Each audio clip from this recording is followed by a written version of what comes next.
에덴 동산에서 쫓겨난 아담과 하와가 동침하여 아들을 낳습니다. 그들은 하나님께서 이렇게 귀한 새 생명을 주셨기 때문에 감사해 가지고 우리가 새 생명을 얻었다는 의미에서 아이의 이름을 가인이라고 짓습니다. 부부의 기쁨은 참 컸을 것 같습니다. 에덴 동산에서 쫓겨나 가지고 하나님의 버림을 받았다고 생각했는데 하나님께서 이렇게 새 생명을 주셨으니 얼마나 정말 마음 가운데 하나님에 대한 그 감사가 가득 차올랐겠습니까? 하나님의 은혜는 한 번으로 그치지 않습니다. 하나님께서 하와가 둘째 아들을 낳게 하십니다. 부부는요, 이 둘째 아들에게 또 이름을 지어주게 되는데 아벨이라고 짓습니다. 근데 그 이름을 우리가 보게 되면 조금 좀 우아해지게 돼요. 아벨이라는 그 히브리어 단어의 의미 속에는 허무하다라는 의미가 담겨져 있습니다. 왜 둘째 아들의 이름을 이렇게 지었을까 생각을 가지게 되는데요. 아마 추측하건대 에덴 동산에서의 삶과 그곳에서의 그 쫓겨난 이후의 삶을 이렇게 비교하면서 느꼈던 허무한 감정과 그리고 에덴 동산에 대한 그리움을 둘째 아들의 이름 속에 담지 않았을까 싶습니다. 가인과 아벨은 성장하여서 각자 직업을 가집니다. 가인은 농사 짓는 사람이 되고 아벨은 양을 방목하는 사람이 됩니다.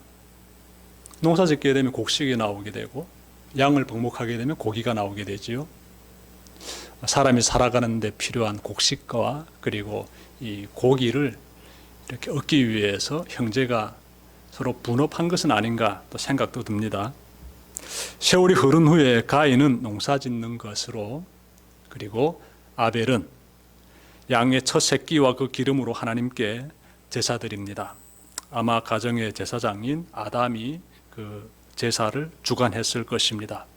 그때 놀라운 일이 생깁니다. 하나님께서 아벨의 제물은 받으시는데 가인의 제물은 받지 않으십니다. 성경 보게 되면 하나님께서 이 제물을 받으실 때 하늘로부터 불을 내리시는 장면들 나오지요. 그래서 이때도 하나님께서 불을 사용하셔서 아벨이 드린 제물은 받으시고 또 가인이 드린 제물은 받지 않으신 것으로 이렇게 보여주시지 않았을까 생각이 듭니다. 하나님께서 자신이 드린 제물을 받아주지 않으시자 가인이 안색이 변하면서 화를 품게 돼요. 하나님이 동생이 제물은 받아주고 내가 드린 제물은 받아주지 않으신다는 것은 이것은 너무나 공평하지 않은 것 아닌가 이런 생각을 가인이 가졌던 것 같습니다. 언뜻 보기에 가인이 서운해하고 환멸만도 해 보이는데 여기서 우리가 한 가지 질문을 가져야 되지요. 하나님은 왜 가인의 제물을 받지 않으셨을까요? 혹시 가인의 제물에 흠이 있어서일까요? 아벨은 가축의 첫 새끼 중에서 흠이 없는 것으로 제사를 드렸는데 가인은 첫 곡식 중에서 가장 잘 익은 것으로 드리지 않고 시원치 않은 곡식으로 제사를 드렸기 때문일까요? 여기에 대해서는 성경이 말씀하고 있지 않아서 우리가 알 수가 없습니다. 우리가 알 수 있는 것은 제물의 상태가 아니라 제사 드리는 그들의 마음의 상태입니다. 우리는 이 부분은 찾아볼 수가 있어요. 다시 말하면 하나님을 향한 가인의 신앙에 문제가 있어 보입니다. 가인과 아벨이 하나님께 나와 제사를 드리는 이러한 모습을 오늘날로 비교하게 되면 두 사람이 교회에 나와서 예배 드리는 모습과 이렇게 연결시킬 수 있습니다. 두 사람이 예배 드리는데 한 사람은 감사와 기쁨으로 예배 드리고 돌아가는데 또 한 사람은 시기하고 분노하면서 씩씩거립니다. 이 사람의 모습이 가인의 모습과 같다라고 보시면 되겠습니다. 여기서 우리는 하나님이 왜 가인의 제물을 받지 않으셨는지를 찾아볼 수가 있어요. 가인은 제사를 자신이 원하는 것을 이루는 수단으로 여겼던 것입니다. 다시 말하면 내가 이 정도로 정성을 들여서 제물을 드리면 하나님이 감동을 받아 나의 소원을 들어주셔야 한다는 그런 생각을 가인이 가지고 있었던 것이지요. 자, 그런데 하나님이 자신의 제물을 받아주지 않으시자, 다시 말씀드리면 하나님이 때 뜻대로 이렇게 행하지 않으시자 이 가인이 화를 내게 된 것이에요. 예를 들면 이렇게도 생각해 볼 수 있죠. 어떤 사람이 사업을 앞두고 점쟁이를 찾아갑니다. 그는 점쟁이가 흡족해 할 정도로 많은 돈을 주고요, 어떻게 하면 장사를 잘할 수 있는지 조언을 구합니다. 점쟁이가 하나하나 가르쳐 줍니다. 그래서 언제부터는 재물운이 따를 것이니 그때부터 이러저러한 방법으로 사업을 시작하면 잘 될 것이다 라고 가르쳐줘요. 이 사람은 점쟁이가 시키는 대로 다 했는데 쫄딱 망했습니다. 가지고 있는 돈 다 잃었어요. 자, 그러면 그 사람이 점쟁이에게 찾아가서 어떻게 할 것 같습니까? 화를 내게 되지요. 내가 원하는 것을 이루지 못했기 때문에 화를 내게 되지요. 가인의 모습도 이와 다를 바 없습니다. 내가 원하는 거 있는데 하나님이 내가 원하는 것 들어주시지 않기 때문에 화를 내는 것이지요. 여러분, 가인은요, 제사를 받아주고 안 받아주고는 하나님의 의지에 달렸음을 알아야 합니다. 가인이 참으로 하나님을 의지하는 사람이라면 설령 하나님께서 자신의 제물을 받아주시지 않으실지라도 화를 내서는 안 됩니다. 내 안의 죄성부터 살펴봐야지요. 가인이 화를 냈다는 것은 하나님을 자기 욕구를 채워주는 하인 정도로 취급했다는 것이 됩니다. 하나님은 이런 마음으로 드리는 제사는 받지 않으십니다. 여러분은 매 주일마다 교회에서 예배를 드리고 있습니다. 예배를 드리는 우리의 마음 상태를 돌아봅시다. 아벨과 같은 마음으로 예배를 드리고 있습니까? 아니면 가인과 같은 마음 상태로 예배를 드리고 있습니까? 하나님만을 전심으로 의지하는 아벨처럼 예배를 드립니까? 아니면 내가 원하는 것을 얻고자 제물을 바치는 가인처럼 예배를 드립니까? 교회 열심히 나가 예배 드리고 헌금 드리며 살아가는데 어느 날 갑자기 큰 어려움이 닥쳐왔다면 여러분 어떻게 반응하겠습니까? 나의 삶에 어려움이 생겼다면서 낙심하고 실망하고 심지어 하나님을 원망할 것 같지는 않습니까? 그렇다면 여러분은 가인처럼 예배드리는 것이 됩니다. 하나님은 이런 예배는 받아주지 않으십니다. 가인의 예배를 받아주지 않으셨듯이 말입니다. 가인은 하나님이 자신의 제물을 받아주지 않으시자 분노에 사로잡히더니 끝내 잔인한 만행을 저지르고 맙니다. 그는 동생을 조용한 들판으로 유인한 뒤 쳐 죽입니다. 아무 생각 없이 형을 따라 나선 동생은 형에 의해 피를 쏟으며 숨집니다. 가인이 동생을 죽인 이유가 무엇입니까? 살인 동기가 무엇입니까?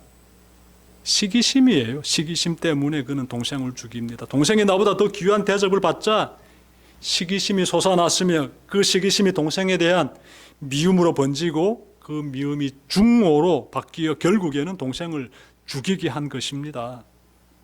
물론 이 속에는 사탄의 움직임이 있는데요. 이 부분에 대해서는 잠시 후에 전해드리겠습니다. 여러분, 사람이 사람을 죽인다는 것은 죄악 중에서도 가장 잔인한 죄악입니다. 그러한 살인죄가 어디에서 발생하는가 보니 가정에서 발생하고 있습니다. 살인 현장은 들판이지만 이 가족 공동체 안에서 지금 살인 사건이 터진 것입니다.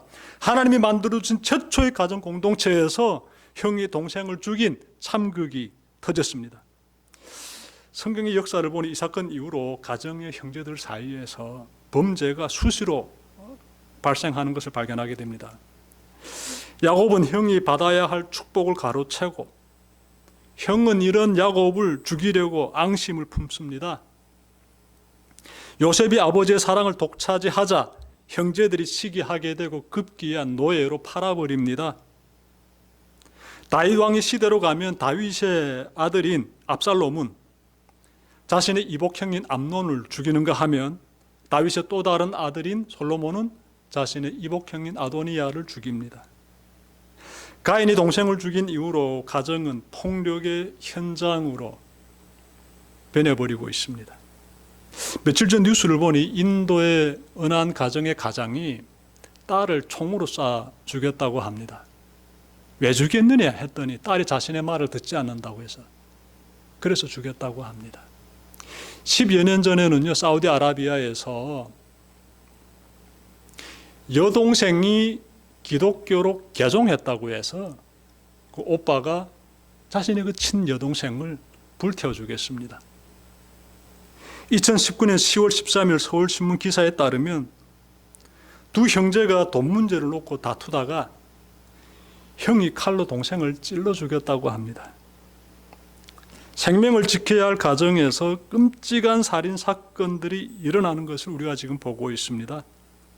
여러분, 하나님이 인류에게 만들어주신 가정 공동체에 죄가 스며들자 정말 무서운 이 살인 사건이 지금 터지고 있습니다. 이 사건의 배후에는 사탄이 있습니다. 가인이 동생을 죽였다는 것은 곧 그가 사탄의 휘둘림을 받았다는 것을 의미합니다. 하나님은 이미 전에 가인에게 죄가 문 앞에 도사리고 있다라고 경고를 주셨습니다. 7절 보십시오. 하나님이 가인에게 하신 말씀인데, 가인이 아벨을 죽이기 전에 하나님께서 이렇게 말씀하십니다. 내가 선을 행하면 어찌 낯을 들지 못하겠느냐? 선을 행하지 아니하면 죄가 문에 엎드려 있느니라. 죄가 너를 원하나 너는 죄를 다스릴지니라. 죄에 넘어지지 말아라 라고 하나님께서 미리 말씀해 주셨어요. 하나님께서. 이때라도 가인이 정신 차렸다면 동생을 죽이는 만행은 저지를 수가 없습니다. 가인이 하나님에 대한 원망과 동생에 대한 시기심에서 벗어나지 않자 사탄이 가인을 사로잡아 살인의 현장으로 몰고 간 것이지요. 가인은 사탄의 공격을 물리칠 수 있었음에도 불구하고 사탄이 부추기는 대로 움직여 잔인한 죄악을 저질렀습니다. 여러분, 죄가 있는 곳에는 사탄이 있고 생명을 유린하는 곳에는 사탄이 있다는 사실 우리 함께 좀 기억합시다. 지금까지 하나님께 제사를 드리는 거룩한 현장에서 어떤 일이 발생했으며, 아시지요? 자신의 목적을 가지고 그것을 이루는 것이 가장 중요하지요. 겉에다가는 예배 드리는 것처럼 포장을 하고, 그렇게 가인이 하나님께 나아가지 않았어요. 이런 모습 우리가 오늘 말씀 통해서 찾아봤습니다. 그래서 지금까지 하나님께 제사를 드리는 거룩한 현장에서 어떤 일이 발생했으며, 그리고 그 사건이 어떤 비극으로 이어졌는지를, 가인이 동생을 죽이는 그 비참한 그 살인 사건으로까지 이어지게 되지요. 이 두 가지 부분에 대해서 전해드렸는데요, 이 사건을 통해서 우리가 교훈으로서 꼭 마음에 새겨야 되는 것이 있습니다. 우선 하나님을 예배하는 것이 무엇인지를 기억해야 합니다. 하나님을 예배하는 사람은요, 내 뜻이 아닌 하나님의 뜻을 따라야 합니다. 가인은 자기 뜻대로 되지 않자 화를 품었습니다. 하나님은 이런 마음으로 드리는 예배는 받지 않으십니다. 여러분은 삶에 그 어떤 시련이 찾아올지라도 하나님을 원망하기보다는 늘 해오던 대로 하나님만을 경외하는 참된 예배자가 되시기를 바랍니다. 다음으로 가정을 지키는 것이 무엇인지를 잘 기억해야 합니다. 가정을 지키는 것이 얼마나 중요한지. 가인이 죄에 넘어지자 가족 공동체가 엄청난 타격을 받았습니다.